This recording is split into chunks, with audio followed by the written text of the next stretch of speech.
যত যুক্তি দেয়া হোক না কেন, আওয়ামী লীগের যারা কর্মী সমর্থক আছে, তাদের মন কিন্তু আর কিছুতেই মানছে না। তারা নিশ্চিত হয়ে যাচ্ছে যে, তাহলে বুঝি আর কোনো পথ নেই। আওয়ামী লীগ বুঝি এবারে নির্বাচনে অংশ নেবে না। তারা যে বিভিন্ন জায়গায় একে অপরের বাড়িতে বা আত্মগোপন করে আছে, সেটির যাত্রা হয়তো আরো দীর্ঘ হবে। উত্তর হচ্ছে না, একেবারেই না। এটি বারবার বলা হচ্ছে এই কারণে, কারণ আপনারাও নিশ্চয়ই প্রতি মুহূর্তের জাতীয় এবং আন্তর্জাতিক খবরের দিকে লক্ষ্য রাখেন। নিশ্চিতভাবেই বুঝতে পারছেন যে গত অন্ততপক্ষে আজ সহ গতকাল বেশ কিছু দিক আ ভালো মুভমেন্ট হয়েছে, যে কারণের জন্য শেখ হাসিনা প্রবলভাবে আত্মবিশ্বাসী।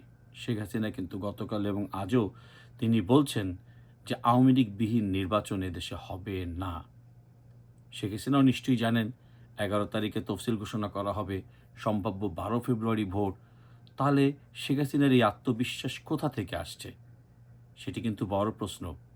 মনে রাখতে হবে যে তিনিও কিন্তু সব মিলিয়ে প্রায় ৪ বারের প্রধানমন্ত্রী। কাজেই এখানে কিন্তু বুঝতে হবে যে তাদের কাছে তথ্য আরও বেশ স্পষ্ট।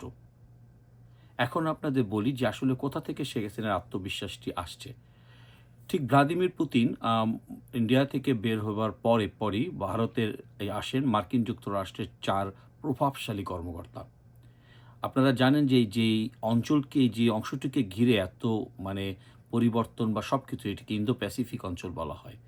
সেটির জন্য আম মানে মার্কিন যুক্তরাষ্ট্রের ৪ প্রভাবশালী কর্মকর্তা, আপনি জানেন যে ডোনাল্ডোর জায়গায় যিনি এসেছেন পল কাপুর, তিনিও আছেন। এবং আমরা জানি এই যে তুলসী গ্যাবার্ড, তিনি এই প্রশ্নটি রাখছেন এখানে কিভাবে সাজবে বা কিভাবে হবে। ভারত কিন্তু সেখানে ১ম এবং প্রধান শর্ত দিয়ে রাখছে, বাংলাদেশের পরিস্থিতি আগে পরিবর্তন করুন। বাংলাদেশে যে পাকিস্তানি যেই ঘাঁটি তৈরি হয়েছে, সেই ঘাঁটি কিভাবে সে উৎখাত করা হবে সেদিকে নজর রাখুন। তারপর অন্য আলোচনা।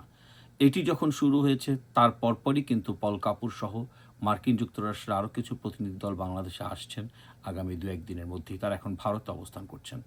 মূলত কী হবে সেই স্ট্র্যাটেজি, সেটি সম্বন্ধে একটু বিস্তারিত জানা যাবে।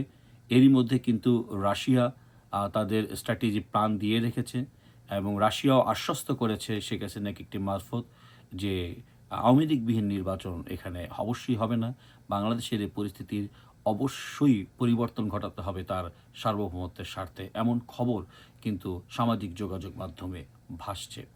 প্রশ্ন হচ্ছে যে শেখ হাসিনার আত্মবিশ্বাস কোথা থেকে? দেখুন, একটি দেশের সাবেক যে ৪ বারের প্রধানমন্ত্রী, নিশ্চয়ই তিনি যখন জানেন যে বিশ্বের পরাক্রমশালী মার্কিন যুক্তরাষ্ট্র, রাশিয়া এবং ইন্ডিয়া যখন একদিকে থাকে, তখন কোনো শক্তি নেই সে মানে বহির্বিশ্বের কোনো শক্তি নেই সেটিকে উল্টে দেবার মতো। আর পাকিস্তান, যারা নিজেরাই একটি ভিখারি রাষ্ট্র হিসেবে আবির্ভূত, যারা নিজেরাই ঋণের চাপে বোঝা, তারাও তো এই ৩ টি দেশকে অতিক্রম করতে পারবে না। কাজেই রাজনীতির মোড় সবকিছু প্রস্তুত রাখলেও শেখ হাসিনা ভীষণ আত্মবিশ্বাসী এবং তিনি যে বিশ্বাসটি রাখেন, এই নির্বাচন কিছুতেই আওয়ামী লীগবিহীন অনুষ্ঠিত হবে না, যতই তফসিল ঘোষণা করা হোক না কেন। অনেক রেকর্ড আছে তফসিল ঘোষণার পরও নির্বাচন স্থগিত হয়ে যাবার। তেমনই এই নির্বাচনের ব্যাপারেও ঠিক শেখ হাসিনার সেই ধরনের আত্মবিশ্বাস রয়েছে বলেই তিনি গতকাল এবং আজকেও বিভিন্ন ফোনালাপ বার্তায় একই ধরনের বার্তা দিয়ে রেখেছেন। তো এটি হচ্ছে বিষয়। এর পাশাপাশি আমরা আসতে চাই, দেখবেন যে মুক্তিযুদ্ধ ইস্যুতে আ বিএনপি এবং জামাত কিন্তু একে অপরকে দোষারোপ করছে এবং সেক্ষেত্রে তারেক রহমান এই ১ম তিনি তার খোলস ছেড়ে বের হয়ে কিন্তু সরাসরি মুক্তিযুদ্ধের যেই জামাতের যে ভূমিকা, যে তারা প্রায় লাখ, লাখ বাংলাদেশী মানুষকে হত্যা করেছিল, সেইটিকে তারেক রহমান সামনে এনেছেন। এটি ঠিক যে তার বাবা বাংলাদেশের মুক্তিযুদ্ধের অবদান অনেক এবং তিনি সম্মুখ সমরে থেকে যুদ্ধে করেছিলেন। তারই রক্ত তারেক রহমানের শরীরে বহমান। কাজেই তারেক রহমানের এই ভূমিকায় কিন্তু উচ্ছ্বসিত নেটিজেনরা। ঠিক তারেক রহমানের এই ভূমিকাকে দেখেই জামাতের শফিকুর রহমানরা কিন্তু অন্য কথা বলছেন। তারা কিন্তু বলছেন যে আম অর্থাৎ আ দ হাতে যে তসবিহ বা এটা অর্থাৎ আপনার নির্বাচন আসলেই যে মসজিদমুখী বা টুপিমুখী, এটা বিএনপির পক্ষেই মানায়, অর্থাৎ ধর্মকে বিএনপি ব্যবহার করে। জামাত নয়। যদিও জামাতের আমরা বেশ কিছু উদাহরণ জানি যে তারা জান্নাতের টিকিট বিক্রি করছে। এটা তো চলেই এসেছে গণমাধ্যমে এবং তারা সব জায়গাতে যেভাবে কথা বলছেন যে পারলে প্রত্যেকটি বাড়ি, বাড়ি যেয়ে ভোটারদের কিভাবে টেনে বের করতে হবে ভয়, ভীতি দেখিয়ে, সেটি কিন্তু অলরেডি জামাত তাদের কর্মী সভায় বলেছে। এমন ভিডিও কিন্তু সামাজিক যোগাযোগ মাধ্যমে বের হয়ে আসছে। অর্থাৎ জামাত চাইছে ফাঁকা মাঠে গোল দিতে। কারণ জামাত জানে তারেক রহমান এখনও ভোটার নন। কাজেই কী করে তারেক রহমান এই বিএনপি যদি ভোটেও যেতে কী করে প্রধানমন্ত্রী হবেন? যদিও পররাষ্ট্র উপদেষ্টা বা অন্যান্যরা বলেছিলেন তারেক রহমান চাইলেই তিনি ভোটারটা অল্প সময়ের ব্যাপার। কিন্তু মনে রাখতে হবে নির্বাচনকালীন সময় নির্বাচন কমিশনের ভূমিকা অত্যন্ত গুরুত্বপূর্ণ এবং তারা কিন্তু পৃথক এবং স্বাধীন।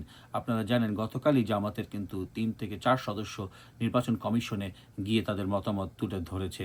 এরই মধ্যে একটি সূত্র দাবি করেছে সেখানে এই খবরটিও ছিল যেন কোনোভাবেই তারেক রহমানের এই অল্প সময়ের ভিতরে ভোটার অন্তর্ভুক্তি না হয়। ফলে নির্বাচনকে ঘিরে জামাত এবং বিএনপির যে দ্বৈরথ এটি আরও প্রকট হয়ে উঠল। আপনারা জানেন খালেদা জিয়াকে সর্বশেষ যে সিদ্ধান্ত সে অনুযায়ী তাকে লন্ডনে নেওয়া হচ্ছে না এবং সেই এয়ার অ্যাম্বুলেন্স আসছে না। ফলে খালেদা জিয়ার শারীরিক অবস্থা যদিও বলা হচ্ছে উন্নতির দিকে, কিন্তু তিনি এখনও সিসিইউতে বা আইসিইউতে আছেন। তবে তিনি বিদেশে যাবার মতো মুভমেন্ট অবস্থায় নেই। কাজেই তার শারীরিক অবস্থা কী দাঁড়ায় সেটিও একটি বিষয়। নিশ্চয়ই বিএনপি সেদিকটাও বিবেচনা করবে। কাজেই সামগ্রিক দিক থেকে বলা যায় যে শেখ হাসিনার সামগ্রিক পরিস্থিতির উপরে তিনি পর্যবেক্ষণ করছেন এবং তিনি জানেন যে তিনি সঠিক ট্র্যাকেই আছেন এবং তিনি যেটা বিশ্বাস করছেন যে নির্বাচন আওয়ামী লীগবিহীন হবে না, সে বিশ্বাসেই শেখ হাসিনা এখনও অবিচল রয়েছেন।